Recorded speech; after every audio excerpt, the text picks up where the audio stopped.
你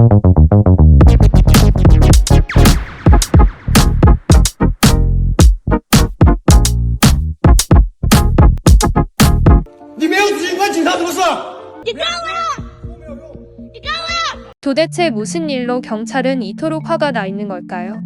화장실에 휴지가 없어 경찰에 신고한 중국인입니다. 我说了，我没有纸巾的。你没有资金算什么事？你没有资金跟警察有什么关系啊？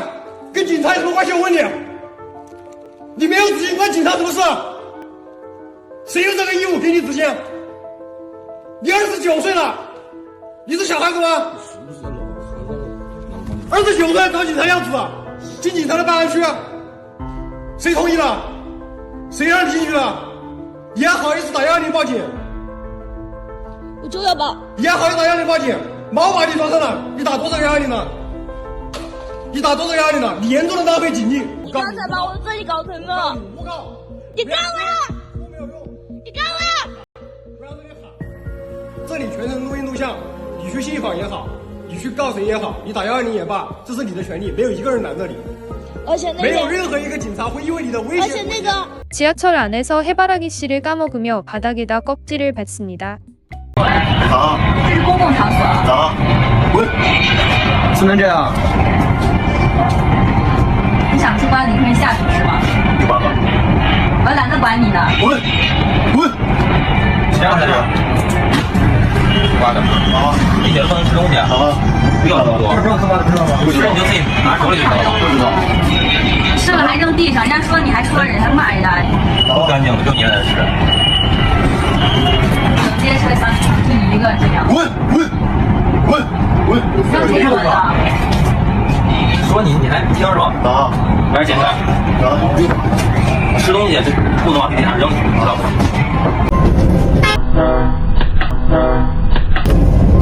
把脚放下去！过失，放不放？他妈你不能回来，你放不放？下点饭。我人你不知道？我口袋我看看，你是不是把脚放脑袋上撞你几次了吗？好玩是吧？不是好玩不好玩？你放不放任就行了。可以跟我说一下。放你几次了有反应吗？这怎么地方？你有本事你还放上面？笨蛋。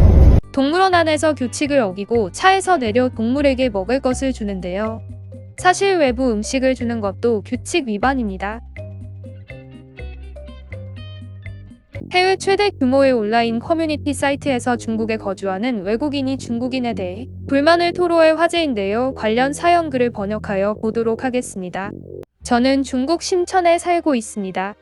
어제 영화관에 갔는데 영화가 상영된 지 25% 정도 지난 시점에 젊은 중국 본토인 남학생과 여학생들이 문을 발로 차며 몰려들어와 난장판을 벌였습니다. 시끄럽게 소리치고 웃고 서로 밀치고 엉켰습니다. 실례지만 그들의 행동은 마치 오랑우탄 무리를 보는 것과 같았습니다. 영화를 보고 있던 다른 사람들을 전혀 신경 쓰지 않는 것 같았고 세상에는 자신들만 존재하는 것처럼 보였습니다. 이런 행동은 중국 본토 곳곳에서 계속 볼 수 있습니다. 제가 인종차별주의자인 것은 아닙니다. 저는 홍콩 바로 옆에 살고 있습니다. 홍콩은 150년 동안 영국에 의해 통치되었던 도시이지만 지금은 중국의 지배하에 있습니다. 대부분 중국인들이며 중국어를 사용하고 중국 문화를 지니고 있습니다. 하지만 그들은 중국 본토 사람들과는 전혀 다르게 행동합니다. 홍콩에서는 아이들이 중국 본토 출신인지 홍콩 출신인지 구분하기도 쉽습니다. 쉽게 말해 중국 본토 아이들은 시끄럽게 소리치며 광란을 부리는 반면 홍콩 아이들은 훨씬 더 예의범절 있게 행동합니다. 중국 본토에서 생활해 본 사람이라면 제가 사람들이 어떤 행동을 하는지 일일이 설명하지 않아도 알 것입니다. 줄 서는 대열에서 새치기라든지 사람들이 다니는 거리에서 노상방뇨, 추운 겨울에도 공공장소 문을 열어 젖혀두기, 버스 안을 포함하여 모든 곳에 침을 뱉는 것 등의 행동 말입니다. 사람들이 어떻게 이렇게 무례할 수 있을까요? 식당 문을 나서면 문을 닫지 않고 다른 사람들을 추워하는 것도 모르고 이기적인 태도를 보일 수 있을까요?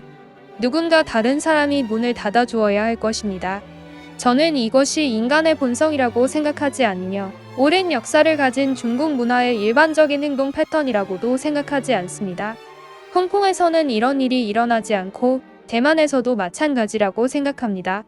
저는 문화 대혁명 시대의 예의가 부르주아적이고 자본주의 계급의 표식으로 간주되었다는 이야기를 들어봤습니다.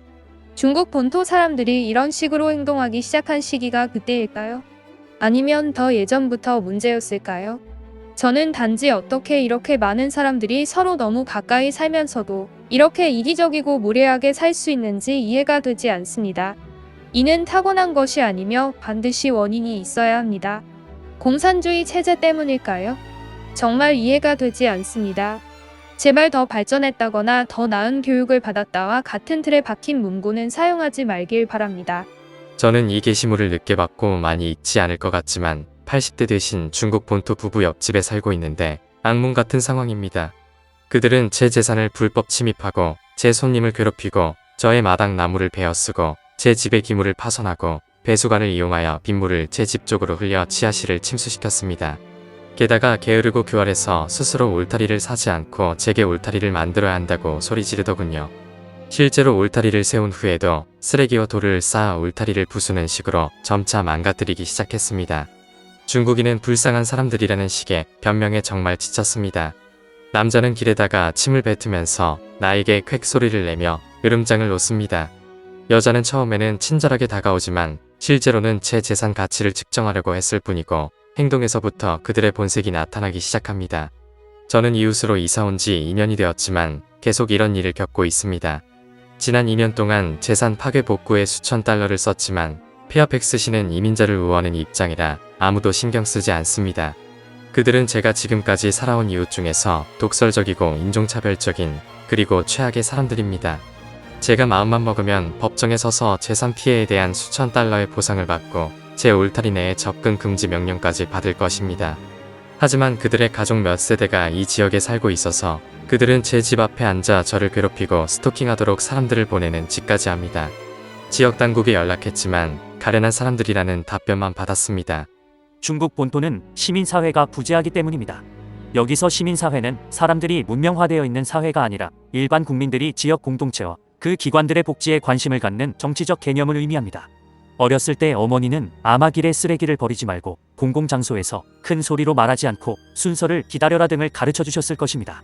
단순히 착한 일이기 때문에 이런 말씀을 해주신 것이 아니라 누가 당신 앞에 줄 세치기 하면 어떤 기분이 들까? 라는 질문을 통해 이유를 설명해 주셨을 것입니다. 기본적으로 우리는 모두가 무례한 곳에서 살고 싶지 않기 때문에 우리 자신도 무례하지 않게 행동함으로써 공동체에 기여합니다. 어머니는 스스로 깨달은 시민사회에 대한 기본적인 사고방식을 강화시켜주고 있었던 것입니다. 즉, 우리는 이러한 기본적인 방식으로 사회복지에 기여해야 한다는 것입니다. 중국 블로거 하난이 대만을 방문했을 때 대만 사람들이 얼마나 친절하고 예의 바르게 지내는지 썼을 때 그는 마치 중국 사람들이 마오쩌둥 혁명 이전에 그랬던 것과 같다고 말했습니다. 하지만 대만 블로거들은 그의 말에 반박하였습니다. 그들은 이러한 가치관은 일본이 타이완을 점령하고 근대화했을 때 들어왔다고 말했습니다. 기본적으로 일본은 그들의 시민 사회 개념을 전수한 것입니다.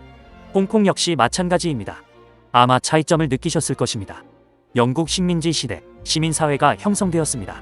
제 생각에는 혁명 이전에 이러한 가치관이 정착되지 못한 이유는 중국이 너무나 후진되었기 때문입니다.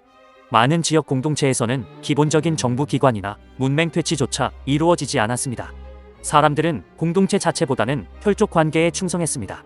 저는 마오쩌둥이 조상 숭배를 금지함으로써 시민사회에 대한 충성을 향하는 방향으로 나아가려고 했던 것 같습니다. 왜냐하면 그는 국가를 현대화하기를 원했기 때문입니다. 하지만 몇 가지 문제가 발생했습니다. 문화 대혁명과 같은 혼란과 급격한 개발 속도로 인해 새로운 가치관이 자리잡고 정착되기 어려웠습니다.